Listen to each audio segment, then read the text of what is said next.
Você ainda me amaria se eu fosse uma minhoca?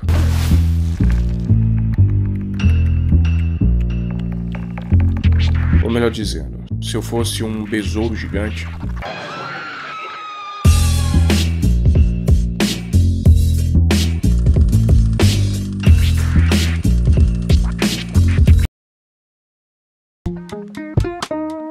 A Metamorfose, livro do Kafka, uma influência gigantesca na literatura. Kafka até se tornou sinônimo de termo e estilo. Aquela história em que você acorda, segue com a rotina, mas de repente acontece uma coisa absurda e ao invés de ficar maluco da cabeça, o protagonista lida com aquilo como se fosse algo casual. Que no caso de A Metamorfose, Gregor Samsa, um caixeiro viajante, acaba de acordar e se vê impossibilitado de sair da cama, porque virou um inseto gigante. O que a gente vê a partir daqui é esse homem, que é o alicerce da sua família em todos os sentidos, se tornando nada. O primeiro contato assusta, mesmo não conseguindo se comunicar com a sua família. No momento que se encontram, eles sabem que é ele. Não tem muita lógica nisso, eles apenas sabem. O desespero faz com que a única solução plausível seja fechar a porta e deixar aquele problema lá, preso. O que a gente vai ver é o Gregor observar a sua família como se já nem existisse, como se fosse um fantasma num outro plano. Seu pai finge que ele não existe, sua mãe não consegue parar de sofrer pelo que está acontecendo com ele. A única que parece ter um mínimo de compaixão é a sua irmã, que às vezes entra para alimentá-lo. Aquelas pessoas a quem ele confiava se tornaram outras pessoas. Tinham vergonha de quem Gregor era e não queriam que os outros o vissem, pois não queriam ficar conhecidos como sujos ou imundos, mesmo que isso não seja culpa do Gregor, ou da família, ou de qualquer pessoa. Isso é Kafka mostrando como negatividade surge na vida, independente do desejo, independente das vontades pessoais ou do esforço. Virar um besouro é um sentimento de cansaço e completo abandono da realidade. E como Gregor acaba sofrendo uma mudança da sua realidade, o mundo à sua volta também muda. Seu pai, que estava aposentado, volta a trabalhar, sua mãe encontra um emprego e até a sua irmã adolescente arruma um lugar para trabalhar. Eles começam a ver a sua vida mudar e a todo custo tentam esquecer que o Gregor existe, o que não é possível, visto que de tempos em tempos eles entram em conflito. A gente fica irritado com a família, pois vemos a ótica do Gregor, sabemos que ele tem consciência e sabemos como ele se sente em relação àquilo tudo, mas na visão da família ele só vê um inseto que é a sombra de quem ele um dia foi. Mas será que na verdade Gregor sempre foi um inseto? E essa forma de vida insectoide foi só uma materialização de alguém que fingia ser o que não era?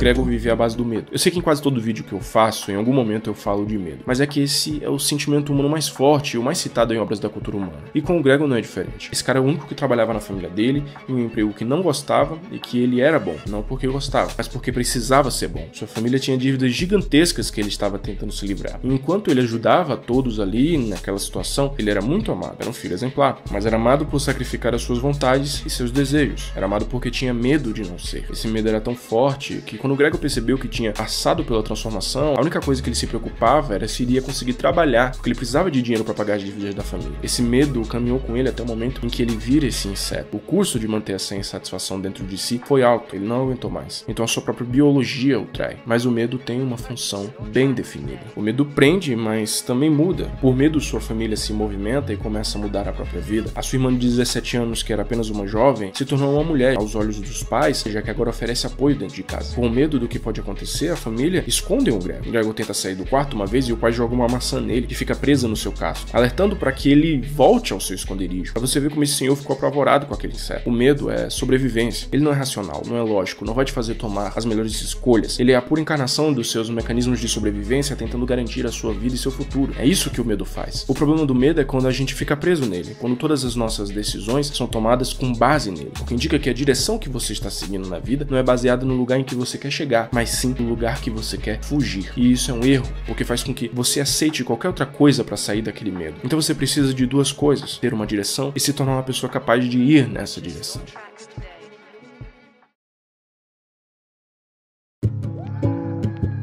Gregor se tornou inútil. Ele parou de cumprir com as obrigações que tinha criado para si mesmo, porque não tinha mais capacidade de fazê-las. E não é só que ele não trabalhava mais. Ele não estava mais lá. Ele não era apoio emocional de mais ninguém. Ele não alegrava o dia de mais ninguém. A sua presença incomodava. E à medida que sua importância sumia e a sua família se tornando mais independente, o ódio que eles tinham pelo Gregor crescia. Aquela situação era cada vez pior. E após o conflito final, onde todos expressam sua insatisfação com aquele bicho, Gregor não consegue mais ver valor em sua própria vida. Sua família deixou isso bem claro. E aquela maçã que que o pai tinha jogado apodreceu, o intoxicando. Então, em uma manhã, ele está morto. Sua irmã limpa seus restos no quarto e eles decidem se mudar para o campo e sair daquela vida insalubre da cidade, que agora aquela casa era onde as memórias estavam guardadas e aquelas novas pessoas queriam ir atrás de novas memórias. É um final bom para sua família, um final triste para o Gregor, mas eu não quero que seja um final triste para esse vídeo. Kafka morreu aos 40 de tuberculose em 1924, 9 anos depois de publicar A Metamorfose, que é um livro que vem muito carregado do que o próprio Kafka sentia. Ele se formou numa faculdade que não queria, trabalhava com um emprego que não gostava, ele sabia que sua vocação era a escrita e não entendia a razão de ter que passar tanto tempo da sua vida fazendo algo que não era o que ele amava. Então assim, ele colocou muito de suas vulnerabilidades no livro. A gente se identifica mais com essas vulnerabilidades porque são as mais trabalhadas. A gente se identifica mais com o homem besouro. O livro é construído dessa forma. Ele é mais humanizado como inseto do que as pessoas ali que são só pessoas. Tanto que a gente só sabe o nome da irmã dele e da cozinheira que aparece em alguns momentos. Porque são as únicas pessoas que têm um pouco de importância pra ele. O pai, a mãe, o chefe dele, o médico, os inquilinos que surgem não tem nome. E nome é algo que dá muita humanidade. Esse tipo de coisa faz a gente se identificar com o Gregor. E como o fim dele é trágico, assim como boa parte das obras do Kafka, a gente fica com esse sentimento de que não adianta o esforço porque a desgraça é o destino final. Todos os caminhos da vida levam à morte mesmo, então pra que se esforçar? Kafka morre antes do nome dele se tornar algo forte, antes de se entregar completamente à arte, e antes de chegar no ápice da sua vida. Se ele tivesse vivido mais tempo, será que não teríamos um Kafka que gostaria de mudar as coisas que escreveu? Porque eu adoro ver artistas que conseguem viver tempo o suficiente pra ver o mundo mudar, a sua vida mudar, de repente criticarem monstruosamente suas obras mais icônicas, como é o caso do Aldous Huxley, falando de Admirável Mundo Novo, que em apenas 14 anos desde a publicação já queria reescrever o livro todo. Ou seja, aquele livro é um recorte que está preso no contexto do mundo naquele momento e na vida do autor naquele momento. E quando eu olho para esses artistas que morrem cedo, artistas que tinham amor de fato pelo que faziam, eu só consigo me questionar: e se eu morrer na idade desses caras? E se daqui a 20 anos for o meu fim? Eu vou querer dar tudo de mim até lá? Ou vou ficar esperando até o dia que acordar que nem um inseto?